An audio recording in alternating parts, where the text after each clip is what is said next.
E aí, pessoal, boa tarde, galerinha do Instagram.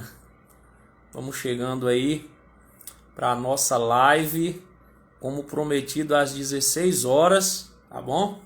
Estamos aqui às ordens, nesse projeto maravilhoso que Deus colocou no nosso coração, que é de estar usando o nosso Instagram para alguma coisa que seja útil, para levar uma formação, uma informação, algo diferente dentro da realidade da rede social, tá bom?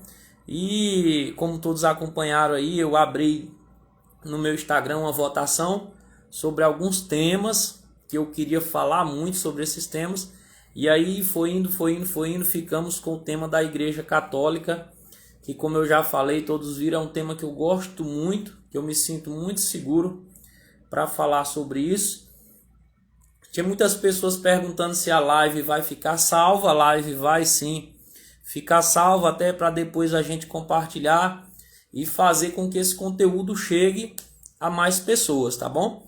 Então, como prometido, nós vamos começar hoje o nosso itinerário, a nossa caminhada, falando sobre a Igreja Católica de uma forma bem direta, bem simples, de uma forma que todos possam entender, tirando as dúvidas. Perguntaram aí se eu ia tirar os comentários. Eu não vou tirar os comentários vão ficar aí, para que vocês também possam ir interagindo conosco, somando com algumas coisas, fazendo algumas perguntas. A gente vai tirando as dúvidas, dando feedback para a gente fazer uma live bem legal, tá bom? Serão 3 lives, uma hoje, uma amanhã e uma na quinta. Essas 3 lives nós vamos fechar o nosso conteúdo completo sobre essa temática da igreja. Hoje eu quero falar o que é a Igreja Católica e quem fundou e por que fundou a Igreja Católica. Qual o motivo, né? Qual a necessidade de fundar uma igreja.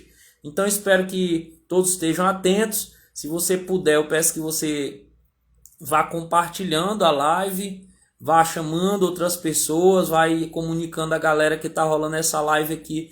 Muito legal. E se você não puder estar convidando aí, depois você pega a live e compartilha aí nos stories, compartilha nos seus grupos de WhatsApp aí nas suas redes sociais, tá bom? Enfim, sem mais enrolação, vamos lá. O que é a Igreja Católica? O que é? O que é isso que nós chamamos de igreja? Pessoal, primeira coisa que nós precisamos entender, a igreja, diz-nos o catecismo, o sagrado magistério, a sagrada tradição, que a igreja, desde os primórdios do tempo, desde toda a eternidade, já existia no coração de Deus a vontade de ter a sua igreja. Então, antes de todas as coisas, Deus já queria a Igreja Católica. Vamos ver aqui o que diz os Santos Padres da Igreja, para a gente saber exatamente o que nós estamos falando aqui. Veja só, quero ler para vocês a passagem, o parágrafo 760 do Catecismo da Igreja. Presta bem atenção. O mundo foi criado em vista da igreja, diziam os primeiros cristãos. Aqui o pastor de Hermas falando, grande padre da igreja, um componente aí da patrística. Deus criou o mundo em vista da comunhão com a sua vida divina. Então, quando Deus cria o mundo, existe um motivo para que Deus crie o mundo. Deus cria o mundo para que o mundo tenha comunhão com ele, tá certo? Então, na criação do mundo, há uma vontade de Deus a partir da criação do mundo, e a vontade de Deus é que toda essa criação, todo o universo criado por Deus, pela sua vontade, pela sua palavra, a vontade de Deus é que todo esse universo viva em comunhão com ele. Esta que se realiza pela convocação dos homens em Cristo. Essa convocação é a igreja. Então a igreja, ela nada mais é do que a convocação de todos os homens para ter comunhão com Jesus. Continua. A igreja é a finalidade de todas as coisas. Clemente de Alexandria, o grande padre da igreja, vai dizer isso. E as próprias vicissitudes dolorosas, como a queda dos anjos, o pecado do homem, só foram permitidos por Deus por ocasião e meio para desdobrar toda a força de seu braço, toda a medida de seu amor que ele queria dar ao mundo. Continua, assim como a vontade de Deus é um ato e se chama mundo, você vê que eu falava no início, o mundo parte da vontade de Deus. Assim como a vontade de Deus se faz num ato e se chama mundo, assim também a sua intenção é a salvação de todos os homens e se chama igreja. Então, a igreja é um plano que está no coração de Deus para ser essa convocação. A palavra igreja vem do grego eclésia, eclésia. E a palavra eclésia significa convocação, reunião, congregação de todos os povos. Então, do grego eclésia, convocação, reunião, congregação de todos os povos. Então, Deus criou o mundo para que o mundo tenha comunhão com ele, e a vontade de Deus, que é a criação do mundo, se faz na sua intenção de reunir todos os povos do universo, e essa intenção de reunir todos os povos do universo nós chamamos de igreja. Então, meus irmãos, como eu falava nos stories, e quero sempre bater nessa tecla até o fim dessa semana, nós precisamos ter um entendimento da igreja além de uma realidade física e natural, uma realidade temporal, além daquilo que nós podemos ver. A igreja ela é muito mais do que aquilo que nós podemos ver. A igreja que nós podemos ver, a igreja no sentido natural, a igreja no sentido temporal, ela é figura da igreja espiritual. Lembra que eu falava nos stories que nós íamos usar da linguagem figurativa, simbólica, filosófica, para tratar desse assunto que é muito lindo, apesar de ser muito complexo, mas é muito lindo. Se nós tivermos um entendimento, nós vamos nos apaixonar pela igreja. Então, veja bem, a igreja temporal, a realidade física da igreja, nada mais é do que uma figura, um símbolo da realidade espiritual da igreja. Então, resumindo, Deus quis a igreja antes da criação de todas as coisas. O que é a igreja, Jefferson? É eclésia, do grego, reunião de todos os povos. A igreja é a convocação de Deus para que todos os povos sejam um com ele. Por isso a Bíblia vai dizer que a igreja ela é o corpo de Cristo. Todos que fazem parte da igreja estão inseridos no mesmo corpo que é Cristo. Aí nós falávamos das três realidades da igreja católica. A igreja padecente, que está no purgatório, a igreja militante, que somos nós, e a igreja triunfante, que está no céu. Essas três realidades se fazem uma, aonde? No corpo de Cristo.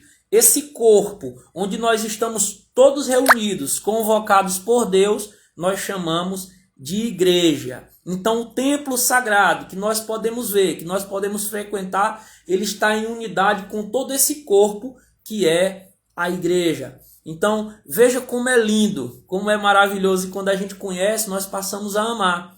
Agora, falando de uma linguagem mais prefigurativa, tipológica, pegando o Antigo Testamento e embasando aqui todo o nosso conteúdo dentro de um contexto bíblico. Vamos lá. Os santos padres da igreja vão dizer algo muito bonito. Presta atenção nisso aqui.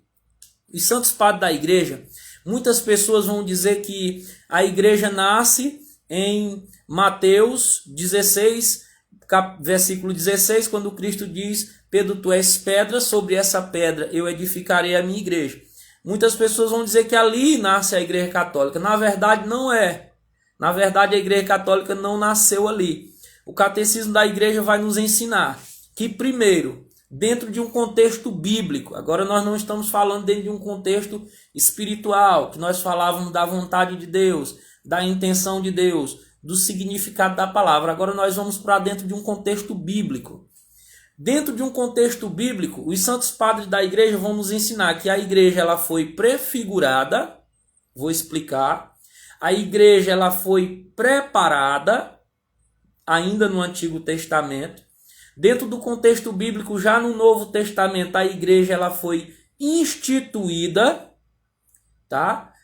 Continuando, depois a igreja ela é manifestada pelo Espírito Santo. E por último, quinto ponto, a igreja ela será glorificada na sua eterna glória, no fim dos tempos.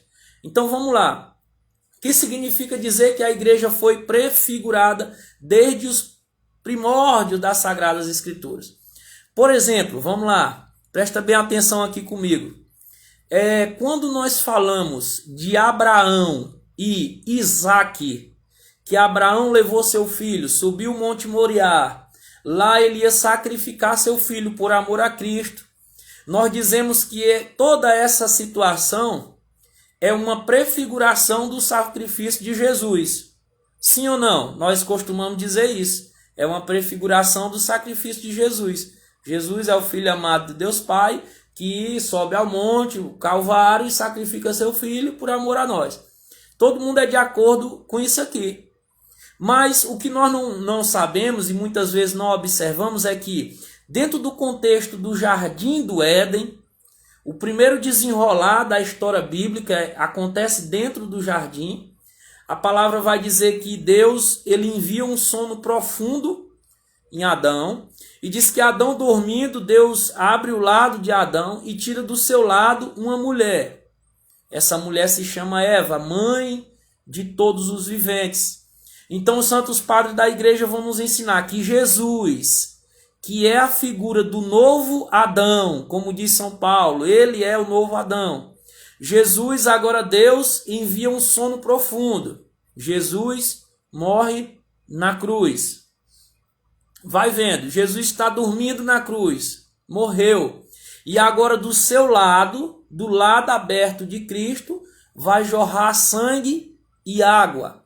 Os padres da igreja vão dizer que como Adão adormecido, do seu lado nasce Eva, mãe de todos os viventes, agora em Jesus, adormecido na cruz, do seu lado vai nascer a Santa Mãe Igreja, a mãe de todos os viventes. Então veja como é bonito essa figura de linguagem que é usada pelos padres da igreja para dizer que desde o primeiro desenrolar do contexto bíblico, Deus já revelava a igreja, Jesus, prefigurado em Adão, e a igreja prefigurada em Eva. Então, como do lado aberto de Adão nasce Eva, do lado aberto de Jesus, na cruz do Calvário, nasce a igreja.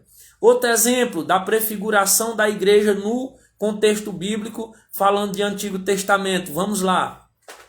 Quando diz que no Gênesis, que o mundo estava tomado pelo pecado, então Deus ele decide enviar uma grande enchente.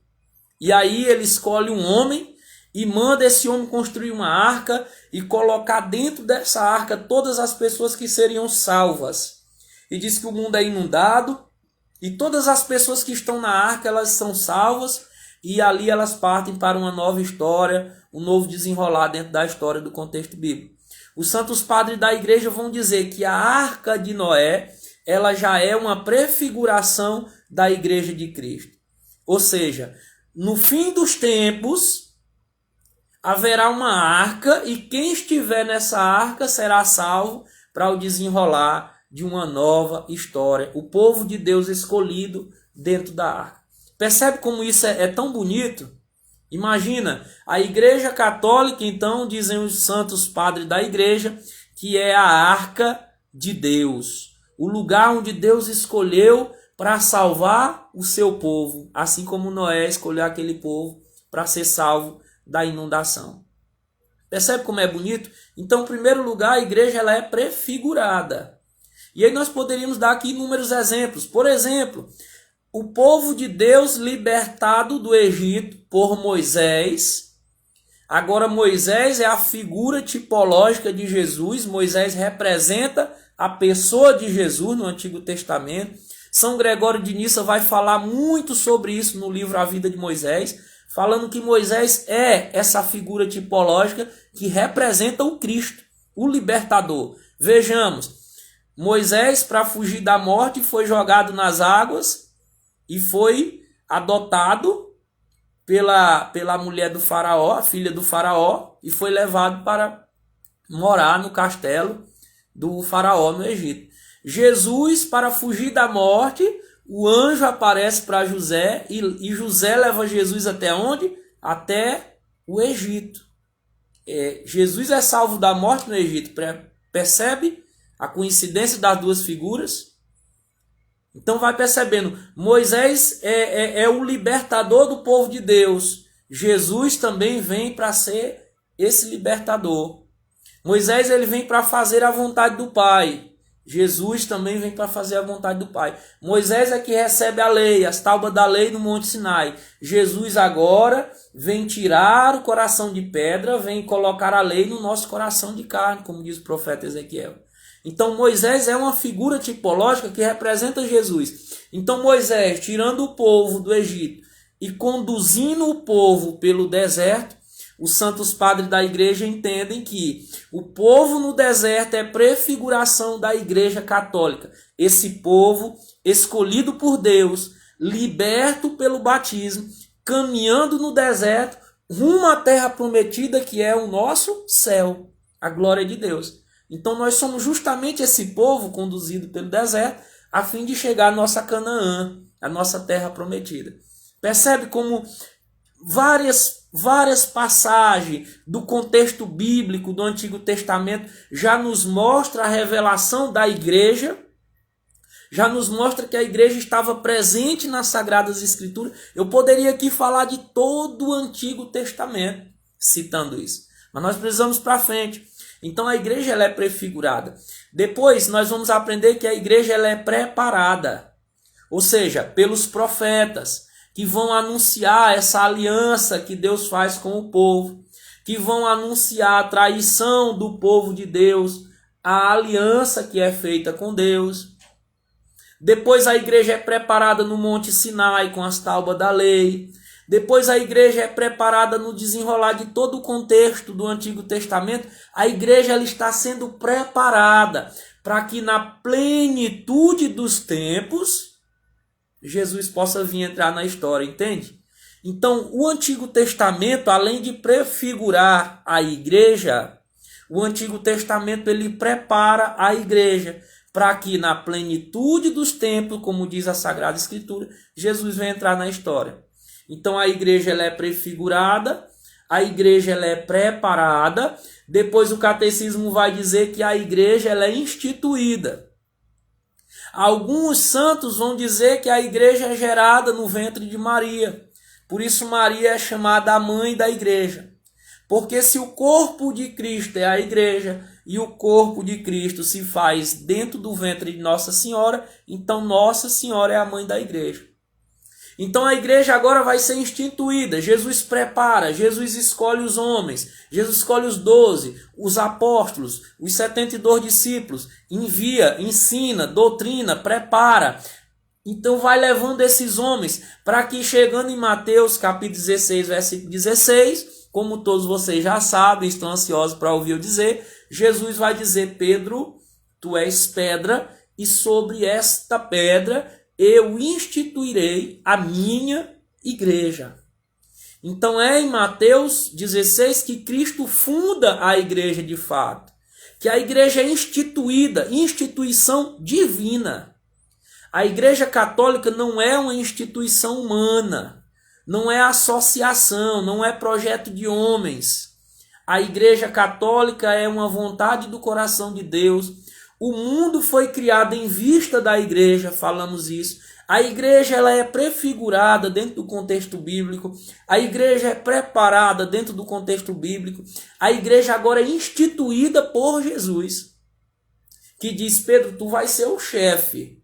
Eu vou, mas eu te entrego toda a ordem, toda a capacidade, toda a chave. O que tu ligar na terra será ligado no céu, o que tu desligar na terra será desligado no céu. A quem vós perdoardes os pecados serão perdoados. Então Jesus é o fundador da Igreja Católica, tão sonhada e amada no coração de Deus antes da criação de todas as coisas.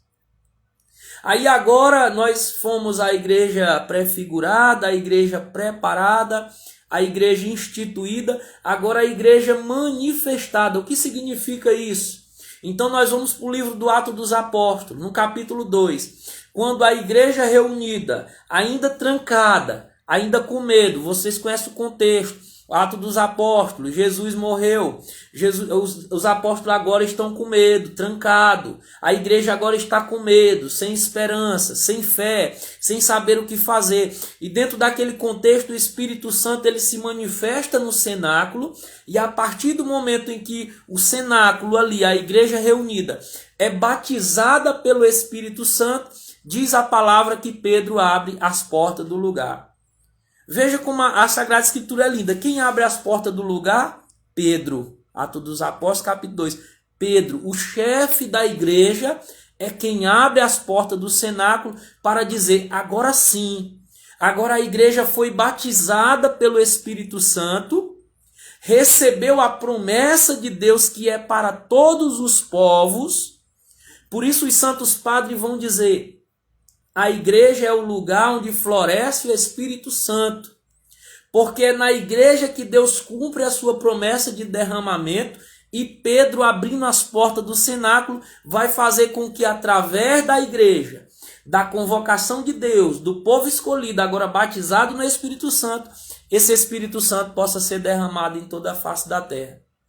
Então veja o contexto, todo o povo reunido em Jerusalém. Não é assim que Atos dos Apóstolos vai dizer? Que em Jerusalém havia os povos de todos os lugares da terra por causa da festa de Pentecoste. Então entenda, a palavra igreja que nós falávamos no começo, convocação, chamamento, congregação de todos os povos, é igreja. Agora no Atos dos Apóstolos, vai dizer que por conta da festa de Pentecoste, havia em Jerusalém pessoas de todos os lugares do mundo, ou seja, a reunião dos povos naquele dia. No dia em que todos os povos estavam reunidos em Jerusalém, Deus derrama o Espírito Santo sobre a igreja. Pedro, o chefe da igreja, abre as portas do cenáculo e a igreja ela é manifestada para o mundo. Não é bonito isso? Dentro de Pentecoste, a coisa mais bonita que acontece não é que os apóstolos receberam o Espírito Santo. Isso é lindo. Mas a coisa mais bonita de Atos dos Apóstolos 2 é a manifestação da igreja para o mundo inteiro. Porque até então a igreja era trancada, era medrosa, era duvidosa, era incrédula. Mas agora, batizada pelo Espírito Santo, a igreja se manifesta para o mundo.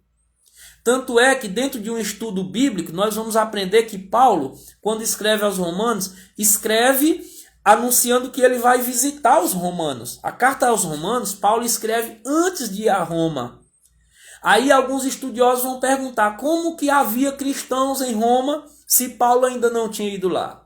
Diz a Sagrada Tradição, os estudiosos, os biblistas, a tradição católica que o evangelho já tinha chegado em Roma porque os moradores de Roma estavam em Jerusalém no dia de Pentecoste e pela manifestação do Espírito Santo naquele dia, eles ouviram a pregação de Pedro e levaram o cristianismo para dentro de Roma. Ou seja, a igreja de Roma, ela nasce do escutar da pregação de Pedro no dia do Pentecostes.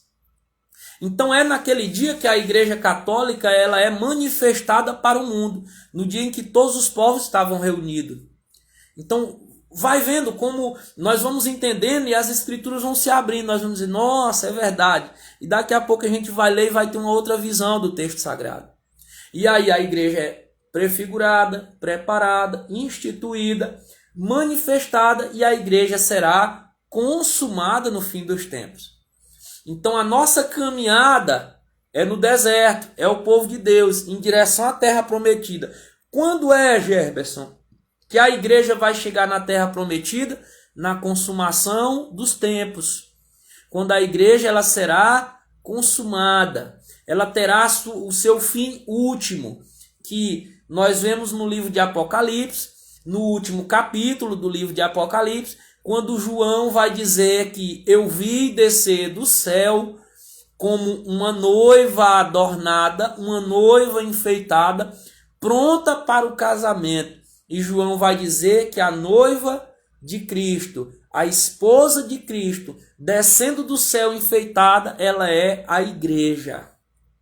Você pode abrir aí último capítulo do livro do Apocalipse, quando João vai dizer que viu descer do céu a igreja enfeitada, adornada para as núpcias do Cordeiro. Então, no fim dos tempos, é onde a igreja de Cristo ela vai descer do céu para o casamento com o seu tão amado esposo, o próprio Cristo.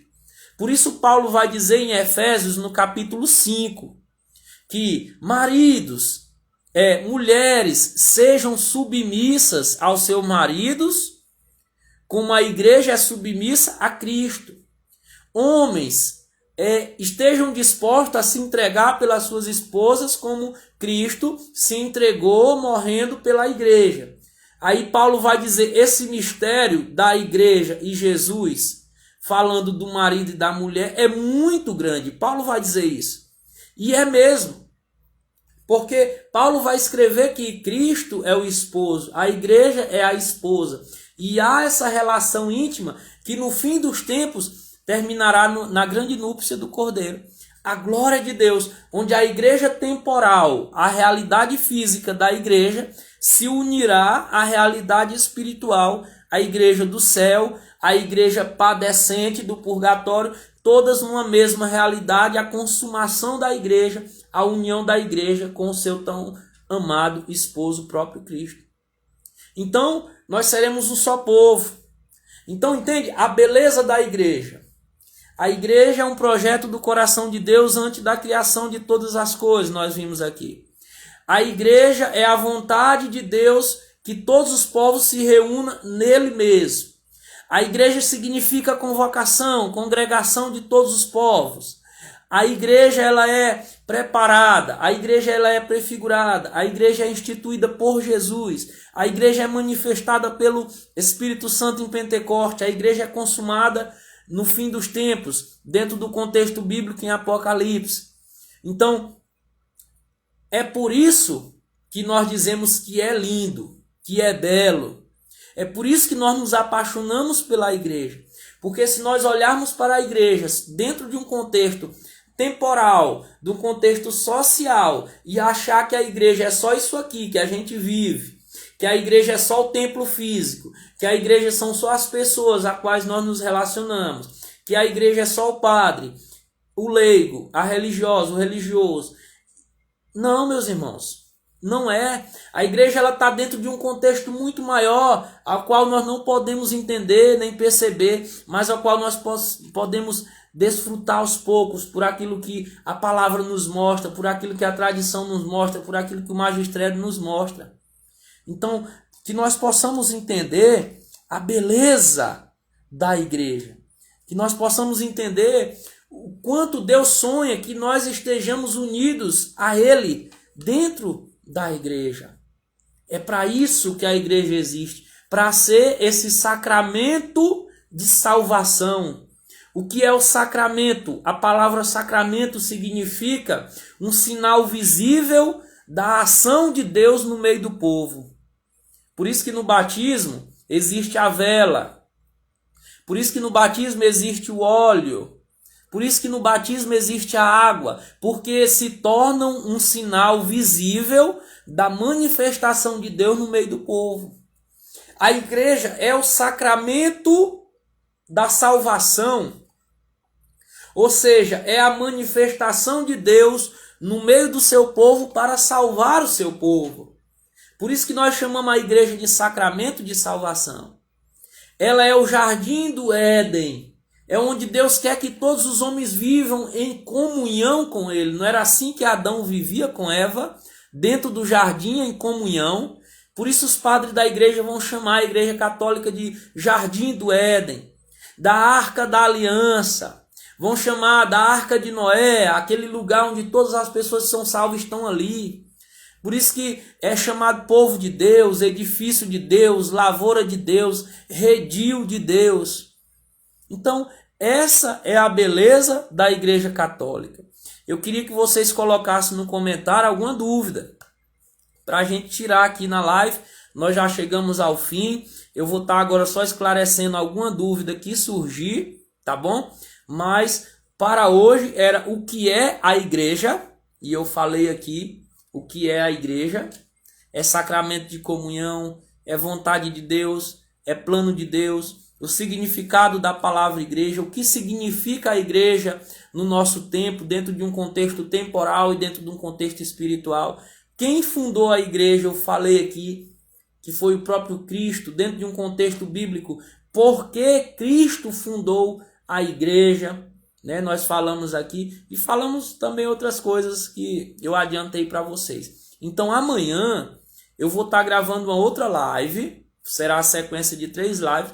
Amanhã nós vamos falar sobre a finalidade da igreja.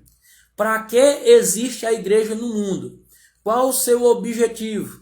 E também uma outra temática sobre a igreja. Todos os dias 2 temáticas, amanhã e depois um conjunto de 3 lives, para quando a gente juntar as 3 lives a gente ter uma formação sólida, uma formação embasada, uma formação bonita sobre a nossa igreja católica. Tem muita gente que pensou que eu ia falar sobre os santos da igreja, sobre o sacramento da igreja, que eu ia falar sobre padre, que eu ia falar sobre algumas coisas que acontecem e que são realidade da igreja. Não, a temática é para que nós possamos entender o que é a igreja, o que é o edifício de Deus, o que é essa comunhão de Deus com todos os povos que nós chamamos igreja. Dentro de um entendimento espiritual, dentro de um entendimento filosófico, simbólico, prefigurativo, tipológico, não só aquela coisa vazia, né? Aquela coisa que é meio teologia da libertação, que é meio social, que a igreja existe para fazer obra social, que a igreja existe para amar os irmãos. Também faz parte, mas a intenção é mostrar a igreja dentro de um contexto mais amplo, na sua plenitude, naquilo que ela é de fato, corpo místico de Cristo, tá bom? Então o pessoal tá botando aí, foi muito boa a live, ficou claro, muito bom. Rapaz, o Hermeson disse que ficou claro, muito bom, então realmente eu tô acreditando que ficou mesmo. O Hermeson é bem entendido aí do assunto também, agradeço a presença na live. A Lourdes Oliveira Pinheiro, nossa amiga aí, nos acompanha. A Simone nos acompanha sempre, tá aí também nos acompanhando nessa live. Leide Siqueira, Espaço Bela Pires, RCC PCJ, Michele, nossa grande coordenadora aí do grupo de oração, junto com o Natanael. Kátia, um abraço. Adenilson Júnior Oliveira, opa, meu patrão, tamo junto. Cristina Saulo, Daila Pávia, Souza Alice, Silvana, Breno Cruz, Caroline, Selma, Ademir, Natália, Adrine, tá com a gente, Elza Marques, Taila Rodrigues, Aurélio de Maria, nosso seminarista, Maiara, Gabi Silva, Rejane, Bruno Soares, Adriene, Tiago Rosto, nosso grande formador, Silas Rodrigo, Luiz Mateilo, Raimundo Moura, Rayane de Maria, Lulu Santos e nossa amiga Rosa Oliveira, Hilda Religiosa, Nielso, Jéssica, Estrela, um abraço, Ana Farias e esse aqui eu não sei ler, Maiana, nossa grande coordenadora, Ana Carol, Mari, Jéssica, Joque Suíla. Pessoal, um abraço. Deus abençoe. Amanhã a gente tá junto nesse mesmo horário, tá bom? Às 4 da tarde. Daqui a pouco eu vou estar postando a live. Vocês dão aquela compartilhada para dar força pra gente, para chegar esse conteúdo para mais pessoas. E mais tarde eu vou estar abrindo uma caixinha para que a gente possa tirar algumas dúvidas, tá bom? Valeu, pessoal. Tamo junto. Deus abençoe.